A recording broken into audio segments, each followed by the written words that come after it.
Oi, pessoal, vou começar aqui nossa terceira aula sobre condicionais. A primeira coisa que a gente precisa entender é para que serve esses condicionais. Os condicionais eles servem para avaliar uma expressão e só executar determinado trecho de código se essa expressão for verdadeira. E o que isso pode nos ajudar? Imagina, por exemplo, que a gente queira fazer um programa que tenha dois números, A e B, e queira dizer se A é divisível ou não por B. Então, se A for divisível por B, eu quero imprimir sim, e se A não for divisível por B, eu quero imprimir não, por exemplo. Para isso, a gente precisa de uma condição que vai avaliar se A é divisível por B e imprimir a mensagem caso seja verdadeiro. Caso não seja verdadeiro, imprimir outra mensagem. A gente vai ver agora como é que isso funciona na prática. Eu vou abrir aqui o Visual Studio Code para a gente ver exatamente como é que isso funciona no C. Vou criar um novo arquivo, já vou salvar ele. Aula 3.c. Primeiro a gente vai importar nossa biblioteca aqui que a gente já viu antes, o stdio.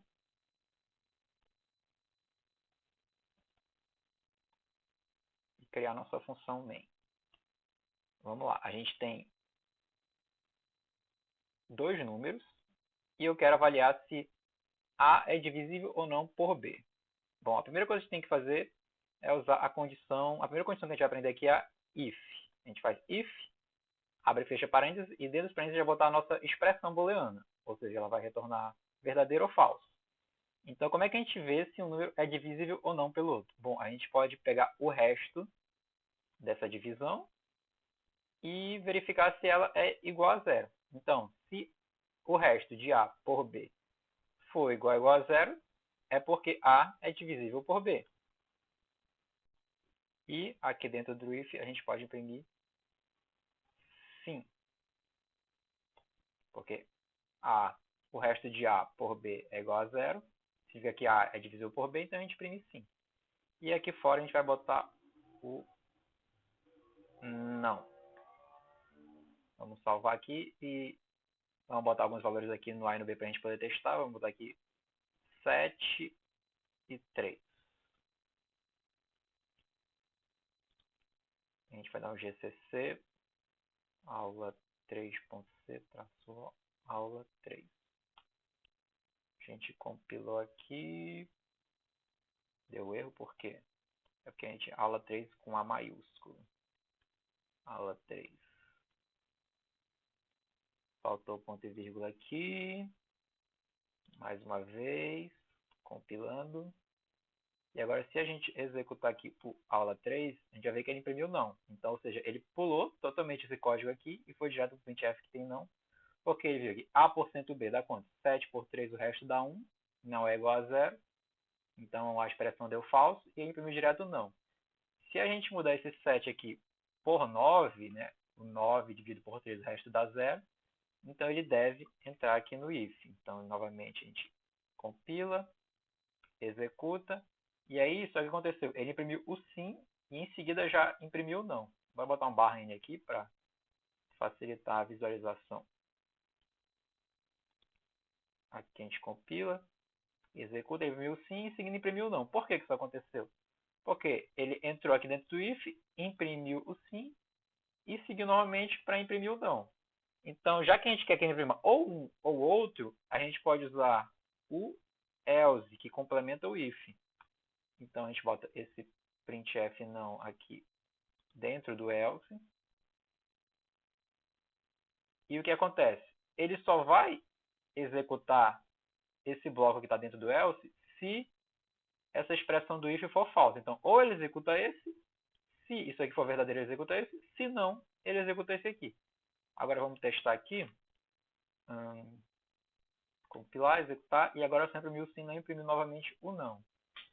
Só que o que acontece? Esse nosso código ainda tem um problema. Se por acaso a gente botar aqui 0, por exemplo, a gente compila e executa, o que acontece? Ele imprime esse erro aqui. O que é esse erro? Basicamente, a gente sabe que não existe divisão por zero. Então, o que ele está tentando fazer? Ele está pegando 9, 0, está tentando fazer uma divisão para calcular o resto, e é impossível fazer divisão por zero. Então, a gente precisa também validar isso aí. Então, a gente sabe que a gente pode usar o if para fazer isso. Então, o que a gente pode fazer? A gente pode criar um if, e fazer uma condição aqui dentro. Então, a gente pode ver se o B ele não pode ser igual a zero. Então, a gente pode aqui fazer, se ele for igual a zero, a gente imprime não existe divisão por zero. Ponto e vírgula, salva, a gente compila e executa. Bom, deu errado, é claro, porque ele entrou nesse if, mas depois ele seguiu normalmente e acabou dando o mesmo erro, né? Então a gente precisa usar outro carinha aqui que é o else if. A gente salva. E agora o que acontece? Vamos recapitular aqui. Ele vai fazer primeiramente esse if aqui para ver se b é igual a zero. Se b for igual a zero, ele entra aqui e não vai executar nada a partir desse else aqui até ele fechando. Agora, se esse b aqui for diferente de zero, ele não vai entrar aqui, então ele vai entrar nesse else aqui e vai efetuar essa condição aqui. E aí, se essa condição aqui for verdadeira, ele executou sim. Se não, ele executa o else. Então, somente um desses três aqui pode ser executado. Nunca nenhum deles vai ser executado ao mesmo tempo. Agora sim, vamos compilar novamente, testar. E aí daqui, não existe divisão por zero. Vou só botar o barra n aqui. E aí qualquer outro número que eu botar aqui, se eu botar aqui, por exemplo, 2, o que acontece se eu botar aqui 2? Ele vai ficar aqui, b é igual a zero? Não. Então ele vai para o else. O resto de a, que é 9, por b, que é 2, é igual a zero? Não. O resto de a por b é igual a 1. Então ele vai novamente para o else. Então ele vai imprimir um não. A gente pode vir aqui, compilar, executar. A gente vê que ele imprimiu não. Se por acaso eu botar aqui um 3, ele vai vir aqui. 3 é igual a zero? Não. Então ele vem aqui para o else. 9, o resto de 9 por 3 é igual a zero? Sim. Então ele vai entrar aqui diretamente no, a gente compila, executa, ele vai entrar aqui e vai imprimir somente o sim. Uma coisa interessante sobre as condições, no C e em várias outras linguagens, é que ele sempre avalia se uma expressão é verdadeira ou falsa. E no C, qualquer coisa que seja diferente de zero é verdadeiro. Então a gente pode, quando a gente pega aqui b igual a zero, ele vai retornar 1 se for igual a zero e 0 se não for igual a zero. Então, uma outra forma de escrever isso daqui é simplesmente fazendo isso daqui, not, que a gente viu na aula passada, b. Aí o que acontece? Se b for igual a zero, ele vai ser falso, e aí ele faz o not, vai inverter e vai virar verdadeiro. Se b for qualquer outra coisa que não seja zero, ele vai inverter e vai dar falso. Então ele vai pular diretamente para o else aqui. Quer ver? Vamos testar aqui. A gente compila, executa, a gente viu que deu a mesma coisa. Se a gente substituir aqui por zero, a gente pode compilar, executar, e daqui não existe divisão por zero. Para ficar um pouco mais claro, essa parte que eu expliquei aqui em cima, eu vou apagar tudo isso que eu fiz até agora e fazer só uma condição aqui com um número inteiro e uma mensagem dentro. Escrito true. E a gente salva e vamos ver o que acontece. Compilei, executei e ele não entrou aqui nesse bloco. Veja que ele não imprimiu a mensagem. Por quê? Porque 0 é falso. Agora, qualquer outro número que eu botar aqui, por exemplo, eu vou botar menos e 123, salvar, compilar e executar, ele vai imprimir o true. Porque no C, qualquer coisa diferente de 0 é verdadeiro e 0 é falso. Então, novamente, se eu botar aqui, por exemplo, 30 menos 30, isso aqui é 0. Então, vou ter que exercer, compilo, não imprimiu. Agora, se eu botar 30 menos 31, que dá menos 1, novamente eu compilo e executo, aí ele dá verdadeiro e entra aqui. Então, é assim que funcionam as condições em C. Qualquer coisa diferente de 0 é verdadeiro e 0 é falso. Então, quando a gente usa também os outros operadores lógicos, por exemplo, vou botar esse aqui. Vou botar aqui 10 maior que 5 e 5 igual a 5. E o que está acontecendo aqui? Ele vai pegar esse cara aqui, 10 maior que 5, vai comparar e vai retornar ou 0 ou 1. Os operadores relacionais eles sempre retornam ou 0 ou 1. Então, 10 é maior que 5? Sim. Então ele vai retornar 1. Aí vai pegar esse cara aqui, 5 é igual a 5? Então ele vai retornar 1. E os operadores lógicos, a mesma coisa. Ele sempre compara, ele sempre vai pegar os dois lados, ele sempre vai avaliar as duas expressões, e se for um i, por exemplo, se as duas expressões forem verdadeiras, ele retorna 1, né? Então, no caso aqui é verdadeiro, né? 1. Aqui também é verdadeiro, é 1. Então, ele vai juntar as duas e retornar 1 também. Se por acaso aqui fosse 1. Ou somente uma das duas precisaria ser verdadeira. Então, a gente pode testar aqui, compilar, executar, e quer imprimir o verdadeiro de novo. Se a gente botasse aqui, por exemplo, 15, então agora essa aqui vai dar falso, ou seja, 0. Essa aqui vai dar verdadeiro, então ele ainda deve entrar dentro do if. A gente compila, executa o verdadeiro. Agora, se a gente bota um i aqui, ou seja, as duas têm que ser verdadeiras, como essa daqui é falsa, ele já não vai entrar. Então, a gente compila, executa e ele já não imprimiu nada. Por quê? Porque esse aqui deu falso, né? Esse aqui deu 0, esse aqui deu 1, e aí no end 0 com 1 vai dar 0 também, então ele não entra aqui.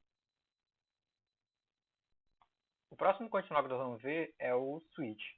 O switch ele é útil quando nós temos várias alternativas e a gente tem uma expressão e a gente quer comparar ele com várias opções e só uma delas pode ser verdadeira. Então, por exemplo, se a gente quer fazer um programa que receba um número de 1 a 5, por exemplo, aí você recebe 1, ele imprime o nome do número, 2, imprime 2 e assim por diante. A gente pode usar o switch case. A gente poderia usar também if else, mas ia ficar um código mais extenso, mais repetitivo. Com o switch case o código fica mais curto, mais limpo. Então a gente pode, aqui no meu Visual Studio já completou para mim. Primeiro a gente pode declarar uma variável aqui, pode ser do tipo char, já que é um número de 1 a 5 somente. E aqui no switch case ele tem essa cara aqui. Dentro desse parêntese aqui, a gente vai botar a expressão com que a gente vai querer comparar ele. Então, a expressão é o n, e a gente vai querer comparar ele com várias alternativas. As alternativas vão ser, a gente vai botar bem aqui, em cada case é uma alternativa. Então, a gente vai comparar com o número 1, e aqui dentro a gente bota o que ele vai fazer caso essa alternativa seja a verdadeira. Então, a gente vai imprimir a mensagem 1. Eu vou botar barra n, ponto e vírgula aqui no final. Caso a gente cria outro case aqui, caso ele seja igual a 2. A gente pode copiar e colar porque é igualzinho, só muda que a gente vai botar aqui o 2 e imprimir o 2. A mesma coisa para o 3, para o 4 e para o 5. 3, 4, 5. A gente só muda aqui 3, 4, 5. A gente bota aqui 3, 4, 5. A gente pode ver que aqui no final ele criou também um default. Esse default ele vai ser executado se nenhuma dessas alternativas aqui for satisfeita. Então no switch case sempre só uma alternativa que vai ser executada. Então ou ele vai executar, se for igual a 1, ele vai executar só essa daqui e vai pular todas as outras. Se ele for igual a nenhuma dessas, ele executa só esse cara aqui. A gente pode botar uma mensagem aqui dentro, por exemplo, nome não cadastrado, por exemplo. Então, barra N. A gente pode pegar agora, testar. Vamos botar um valor aqui para o N, por exemplo, 3. A gente roda aqui XCC para compilar. Rodar um programa e ele imprimiu aqui 3. Se a gente botar 5, de novo, compila, executa 5. E se por acaso a gente botar um valor que não seja nem 1, nem 2, nem 3, nem 4 e nem 5, ele vai executar esse último cara aqui. Então a gente bota, por exemplo, 15, GCC, rola 3, nome não cadastrado. Então esse aí é o switch case e com isso a gente encerra essa aula de condicionais. Até a próxima aula.